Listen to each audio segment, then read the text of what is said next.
Olá, queridos e queridas estudantes do Colégio 10. Aqui quem fala é o professor Max da disciplina de Química. Nessa nossa aula virtual veremos as técnicas para separação de misturas homogêneas e em seguida farei a correção comentada da atividade passada na semana anterior. Então vamos lá e bons estudos. Então, a primeira técnica de separação de mistura homogênea é a evaporação, tá? Que a gente vai estudar. Como é que consiste a evaporação? A evaporação ela acontece em um sistema aberto, ou seja, em contato com o meio ambiente, tá? Se baseia no princípio de diferença de ponto de ebulição entre os componentes da mistura.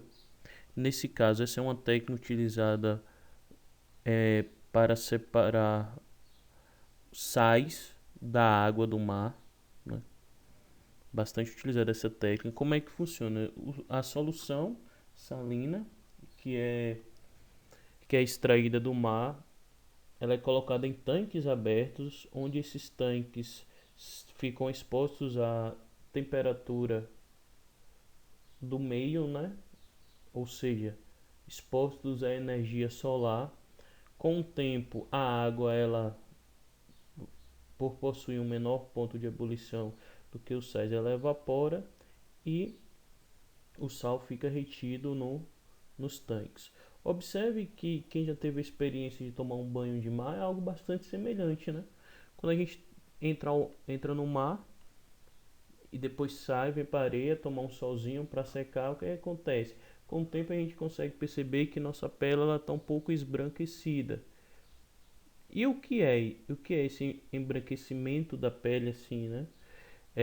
Ou seja, a gente consegue observar alguns cristais que ficam na pele.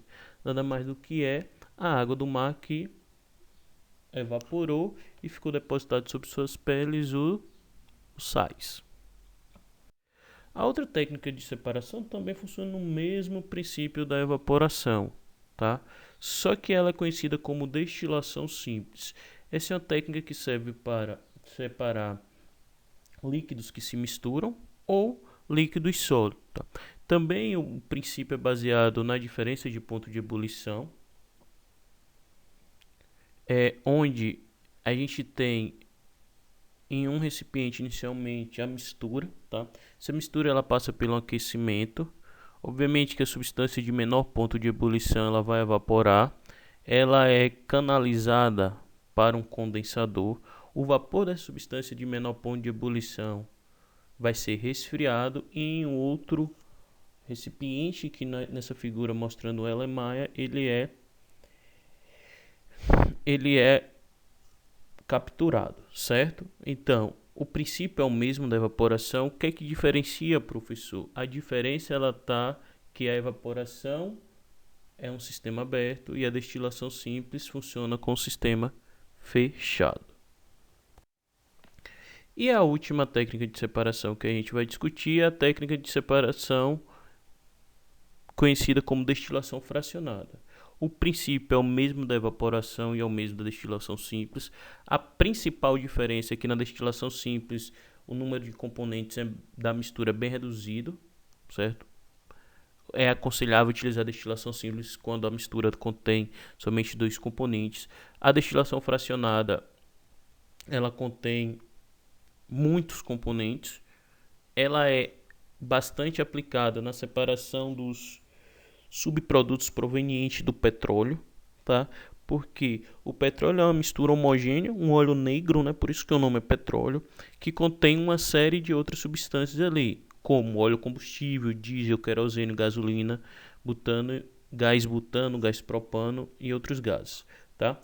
Esse óleo ele é canalizado por uma torre de destilação e nessa torre de destilação existem várias regiões de temperaturas distintas. E nessas diferentes regiões, o que acontece? Há a coleta das substâncias que têm esses pontos de fusão específicos. Como assim? Em uma região de 370 graus Celsius, consegue extrair o óleo combustível. Numa região de 150 graus Celsius, consegue extrair a gasolina, tá? O princípio é o mesmo da destilação simples, há um aquecimento dessa torre de destilação, os vapores, depois de um tempo, eles são condensados nas, no, nos pratos de destilação, que funciona como um condensador, tá? E aí ele é coletado, obviamente com as temperaturas específicas. O querosene a 200 graus Celsius, o diesel a 300 graus Celsius. Tá? Primeira questão.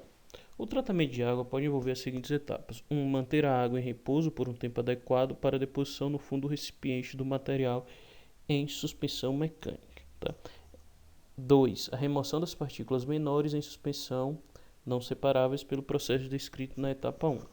3. Evaporação e condensação de água para diminuição da concentração de sais, no caso de água salobra ou do mar.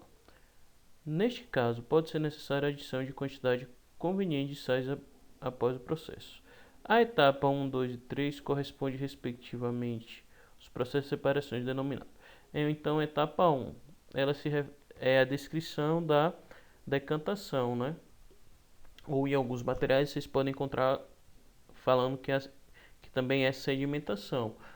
O material de maior densidade, ele tende, após o repouso, ele tende a se depositar no fundo do recipiente, e o de menor densidade ele fica na parte mais superior do recipiente. Essa técnica é a técnica de decantação. 3. Remoção das partículas menores em suspensão, não separáveis pelo processo descrito da etapa 1. Então, para remover essas partículas menores, pode-se colocar ela na presença de um filtro, né, para fazer essa limpeza. É algo muito semelhante que acontece na remoção de sujeira que está na piscina. Como é que é feito? Você tem uma peneira, né, uma espécie de peneira, passa ali e vai limpando a piscina, removendo as partículas sólidas que contém ali, né? Então, 2. Filtração. 3. Evaporação e condensação da água para diminuição da concentração de sais, no caso de água salobra ou do mar. Neste caso, se passa pelo processo de evaporação e depois condensação, trata-se de uma destilação. Isso só é possível acontecer se o sistema for um sistema fechado. Então, 1. Decantação. 2. Filtração. 3. Destilação. Próximo. Considere que uma mistura formada por água, óleo de soja, cloreto de sódio, que é o sal de cozinha, e areia seja agitada vigorosamente em um recipiente fechado. A sequência correta de métodos capazes de separar cada substância dessa mistura é. Então, a primeira coisa, você vai fazer uma filtração para separar a areia do restante do material. Depois, decantação, certo? Porque aí você vai ter uma mistura com duas fases, que é o óleo e a água, a solução aquosa, tá? De água mais cloreto de sódio. Então, duas fases. Então, você faz uma decantação. Essa decantação, como você vai ter aí dois líquidos, é uma decantação utilizando um funil de separação, certo? Depois, feita essa separação, aí vai ter uma solução salina de água mais cloreto de sódio. E aí submete a destilação simples. Em um recipiente vai ficar o componente de menor ponto de ebulição, que seria a água que vai evaporar depois condensar. E no outro recipiente, material de maior ponto de ebulição, que é no recipiente inicial, que seria o cloreto de sódio ou sal de cozinha.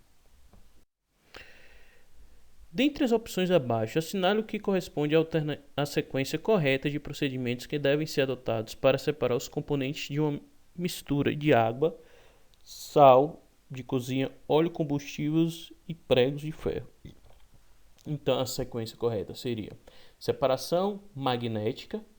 A separação magnética, primeiro para extrair os pregos, né? Que os pregos têm propriedades magnéticas, então pode ser atraídos por um ímã. Depois, decantação para fazer separar o óleo da mistura de água com sal, né, da solução salina, que é muito semelhante ao exemplo anterior, e depois destilação simples para poder separar a água do sal de cozinha. Sempre lembrando, a água menor ponto de ebulição é coletado, vaporiza, depois é coletado, e o sal de cozinha fica retido no recipiente inicial.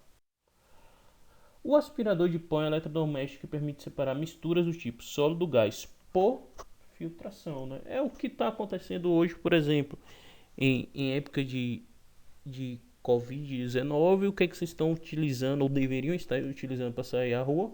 A máscara, porque a máscara serve como filtro para poder barrar as impurezas, né? E deixar passar somente o gás que é necessário para a respiração de vocês.